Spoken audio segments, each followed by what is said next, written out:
Hey YouTube, coming at you with my last Holiday Cup team, and this is more of going over two Pokemon I haven't used yet, but I wanted to use and they're strong, even though the team doesn't actually make sense. So I probably wouldn't run this exact team, but the focus is going to be on Stunfisk and Skeledirge. So I'm just going to play the battles, because you're like, I'll talk about the team for like 2 seconds, play the battles, but mostly I want to talk about Stunfisk and Skeledirge. So the team, I wanted to pair those two together. You have a double weakness to water in the back. And then my last battle, you have a huge weakness to Pelosand across the board. So it's a kind of rough team comp, but I don't really care about that. I wanted to actually just test out Stunfisk and Skeledirge. Vigoroth, we've already gone over a million times, so we don't need to tell that. But let's start with Stunfisk. So you'll see there I'm running Mudshot. You can run Thundershock. I actually did change. You'll see the last two battles I did change to the Thundershock. Just for those of you who don't know the stats, Thundershock and Mudshot have the same energy and damage per turn. Both 2-turn fast moves, both 1.8 damage per turn, and both 4.5 energy per turn. So when you're talking about a 2-turn fast move, 3.6 damage per turn, both stab, that's why it's 3.6, and then 9 energy per turn, like per fast move, is essentially what it is. So it's a very, very quick charging Pokemon, and then Mud Bomb and Discharge. So Mud Bomb has a slightly higher damage per energy, 1.8 compared to 1.73. So basically, if it's a neutral move, you throw Mud Bomb. If you can only throw one move, like if you're gonna go down with only one move to throw Discharge, because it does 6 more damage, 78 compared to 72, but then 40 compared to 45 energy.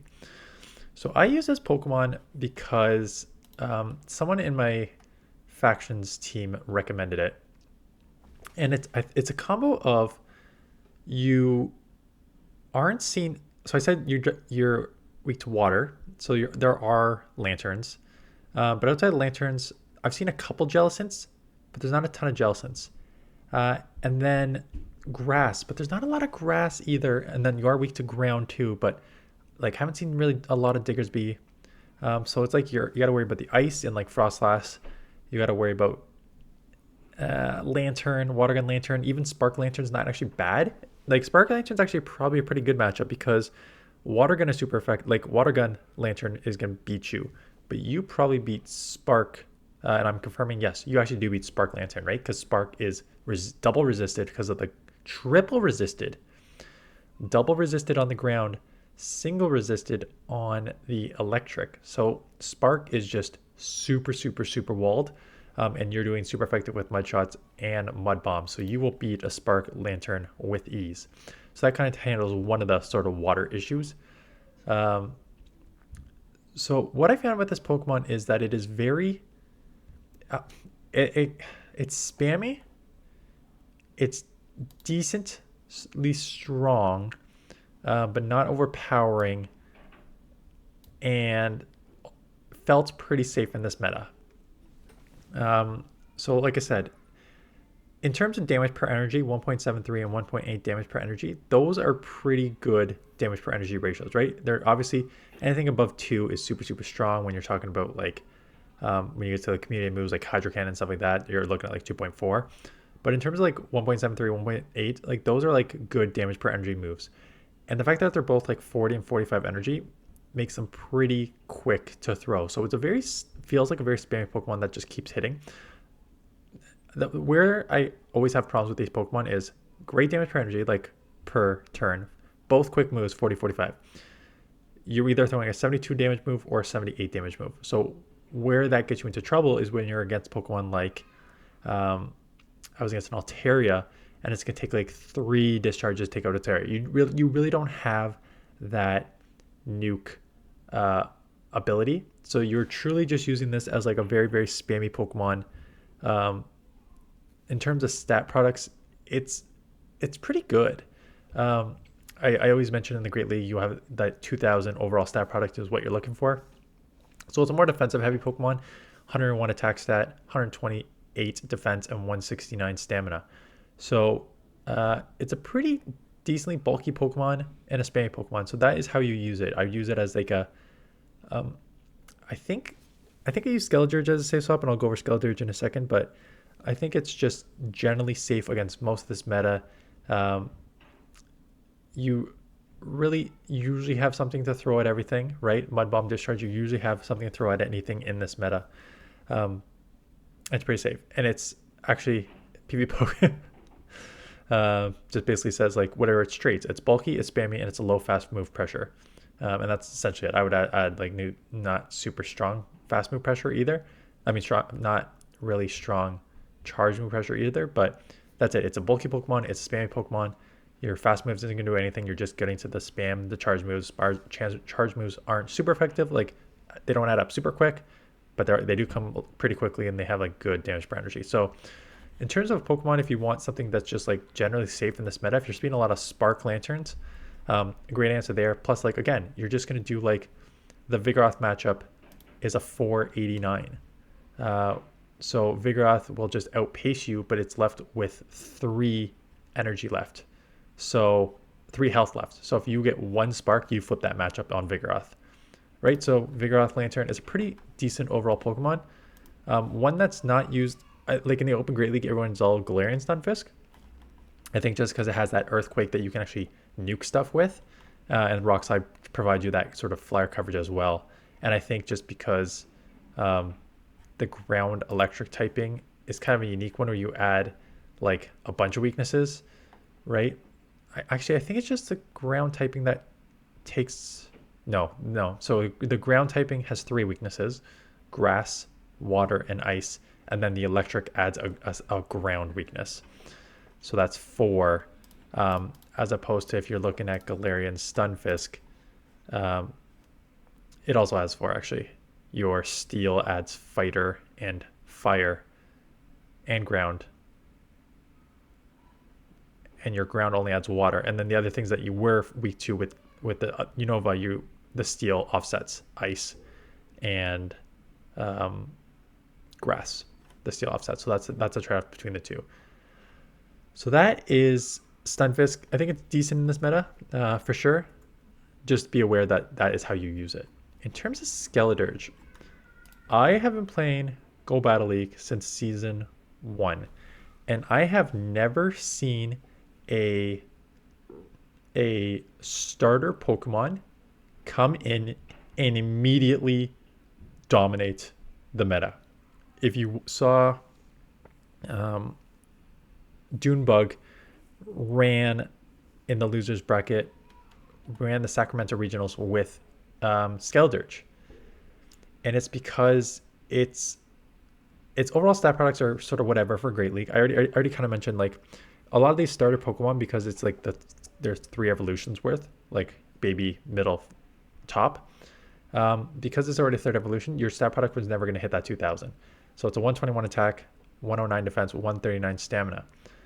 But when you look at traits, I like how it says clumsy. So 1, got the Incinerate buff, which makes it the best fast move in the game. Out in terms of energy generation and damage per turn, it is an insane amount of damage and energy per turn. One of its traits is clumsy, and it's clumsy because it's a 5-turn fast move, right? So that is why it's clumsy. But then you get these charge moves, and this thing doesn't even have a community move yet. When it gets like a blast burn or something, this thing is going to be OP, because right now I'm running it with, everyone seems to run it with Disarming Voice and Shadow Ball. And that's because, so Shadow Ball, let's just start with Shadow Ball because it's a stab move, because you're both ghost. So 55 energy, 120 damage, 2.18 damage per energy, right? So when I say you get above that 2, it's great, and a 55 energy. Why everyone uses Disarming Voice is, I think, 2 reasons. One is you have 2 other moves as options, Flamethrower and Crunch. Flamethrower gives you stab 2, and it's actually a nice damage per energy of 55 energy for 108 damage. So 1.96 damage per energy. So Flamethrower is actually quite a strong move if you want to do sort of 2 double hard hitting moves, right? So in neutral matchups, let's say let's just go with this meta for right now, you would be throwing flamethrowers at Vigoroth and doing way more damage than what you have to throw now, which is Disarming Voice. because Disarming Voice is only 45 energy, but it's only 70 damage because it's non-stab, same type attack bonus. So that is only 1.56 damage per energy. So if you're looking at it just like a pure damage per energy moves, you would probably run Shadow Ball and Flamethrower, both 55 energy, both over 100 damage, both either close to 2 or above 2 damage per energy. But every single person runs Disarming Voice. And I think there's two reasons. One is it gives you that quicker, it's not truly like a bait move, but it gives you a quicker charge move to throw. Because Incinerate is such a tricky move to run, right? So like you get 4 energy per turn and it's a 5-turn move. So Incinerate gives you 20 energy. So every Incinerate gets you 20 energy. So it takes just over 2 for Disarming Voice, but it takes so it takes 3 for both the first time around. But then the second time around, if you throw Disarming Voice, you only need to get to 90, whereas opposed to if you throw Shadow Ball, you need to get to 110, right? So having 90 means that you can throw Disarming Voice two times in 5 Incinerates, which is 100 energy, as opposed to Shadow Ball where you need a 6th 6 Incinerate. So a lot of people just use it, one, because it's more of a option to throw a sort of less energy move, which you kind of need on a somewhat glassy Pokemon in the Great League. But the second reason is it's just for coverage, because one of the big problems you are going to have as a fire type Pokemon with Incinerate not doing any damage is against a dragon. And there are a lot of dragons in the current meta. If you looked at the Open Great League, when I first even did the first analysis, the moment they released the news of the movesets, I said dragons will be everywhere in the Great League, because they're now they answer the water, the mud boys, the waters that's everywhere. They're going to answer the grass. They're going to answer Lantern as an electric. They're going to answer the fires that got buffed too, right? So it's just like dragons should be everywhere, and they're everywhere in this meta, because same thing. There's not a ton of fairies, and there's only a couple ice. So dragons are generally unchecked in this meta.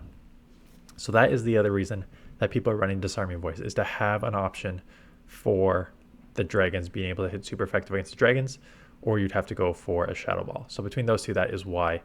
Yeah, and actually it has the move counts on here. Man, PvP Poke is awesome. So fast move count on Shadow Ball, if you were just go Incinerate Shadow Ball, it's 3, 3, 3, 2. So 3 Incinerates for the first one, 3 Incinerates for the second one, 3 Incinerates for the third one. But if you go Disarming Voice, it's 3, 2, 2, 2. So you're getting to that Disarming Voice one faster than the second, one faster than the third, which adds up a lot when you just need some chip damage. So this Pokemon, its traits are flexible, dynamic, fast move pressure, shield pressure, defensive. And it's, I don't know about defensive, but it's basically like why I think this Pokemon is going to be so good when it gets its Community move is because it's all those things. Like having the best fast move in the game is already makes it super, super strong.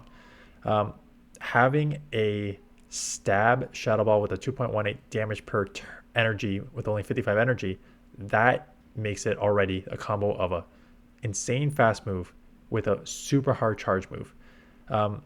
In terms of your typing, the typing I find tricky, because with a Ghost and Fire, you have 5 weaknesses, right? So the Ghost is weak to 2 things, Ghost and Dark. So in terms of the Ghost, it's okay because you can also throw Shadow Ball at the Ghost, so that's okay. Most other Ghosts do have like a Ghost fast move though, so that kind of makes it a little trickier in those matchups. And then Dark's just kind of like a wall, which is why Disarming Voice, right? Nice.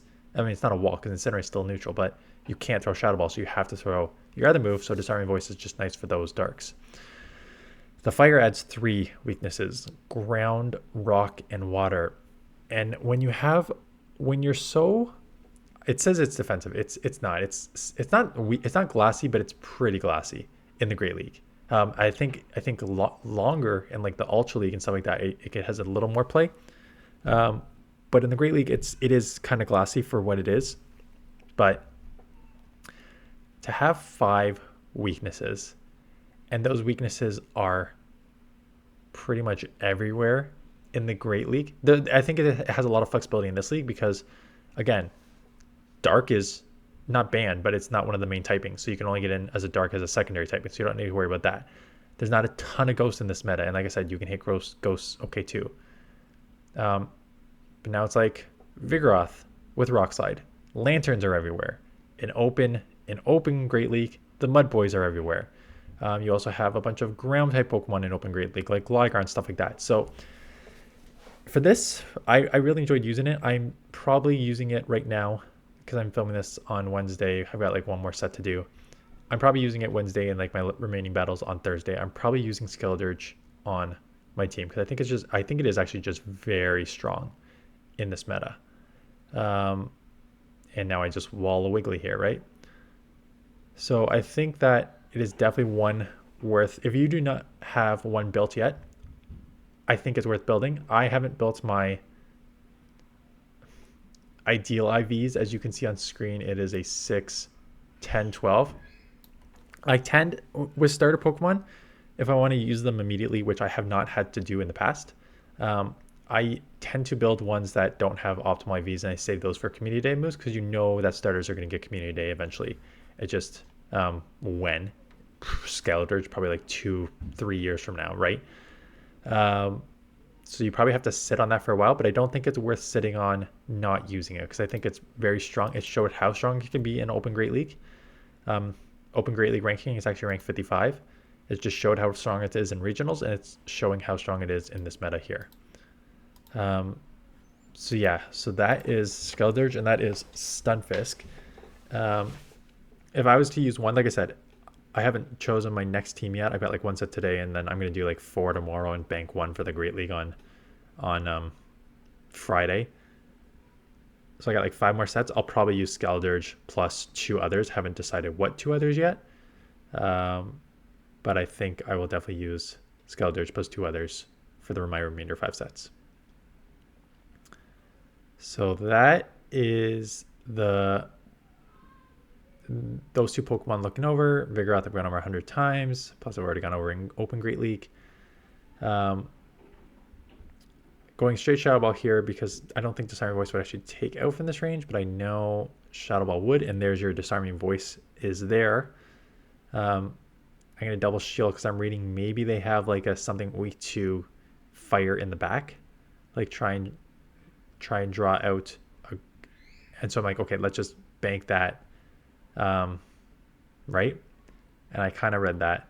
But now I actually have a Stunfisk for this, so they are not going to have a good time because I can just get up to 100 energy on the Stunfisk here and then farm. This is when I put Thundershock on. The reason I put Thundershock on, I use Mud Bomb for most of it, or Mud Shot for most of it. I put on Thundershock because counter is resisted by flyers, and if you have like a dragon, Incinerate is resisted, so I needed at least a neutral move for like Altaria and other stuff like that. But I think Palossand is the next one here that I'm just going to get destroyed by. I tried to work around it, but I couldn't because Skeledirge, I came in as a state swap. This is when I have Thundershock on it, which makes Stunfisk worse, and then once they come in here, it's like card counter plus a terrible team comp. So that is it for Holiday Cup. We have Great League, Ultra League, and Master League next. So stay tuned this weekend, this Friday, tomorrow, for top teams for Great League and Ultra League. I will focus this week on Great League. You'll get like one new Great League team every morning. I have some of my banked videos, so I'm going to do like a... let me see if I can open my content here. I'm going to do I already filmed a algorithm one. So that'll be coming on one day this week. I have it right now, 26th afternoon of the algorithm. I'm going to do an Ask Me Anything one video. If you haven't asked questions, feel free to drop some questions below, or I'll probably do one more post on YouTube. I've got a bunch of them already. And then I've got a year in review video, but that'll probably go up on the 31st. Year in review. And what is the other one I want to do? I wanted to do 4 banked videos. Algorithm. Algorithm, ask me anything, year in review. I thought there was one more bank video I was going to try and do for like the afternoon videos. So like, don't be surprised if you see just like one Great League team on like the 26th, 27th, 28th. And then like afternoon will be like these like other YouTube algorithm, ask me anything, plus like one more banked video. And then league turnover is on the 29th. So it's a week of Great League and a week of Little Edition Holiday Cup. So I will bring my stuff to film a few videos while I'm there. At least getting ahead will allow me to like take like 3 or 4 days off at my parents' place. And then I will film top Holiday Cup team, Little Cup Edition, and the top Great League team for the Friday, which is the 29th. And then there's 30th, 31st, and then I drive back on the 1st. So I will film like 3 Little Edition Holiday Cups while I'm there. So you'll have different background, but I still just want to keep going with those there, plus like the year in review wrap up. So that is it. Hope these have been helpful. We're so close. We're like 53, 54 subscribers short from 19,000. So that is really cool. My goal this year, I said on the when I set my goals this year, the low end was 16,000, the high end was 20,000. So we are actually approaching the high end this year when the game is generally at a kind of rut. So that's really cool. So thanks for the support. Thanks for watching, and I will see everyone in tomorrow's top teams.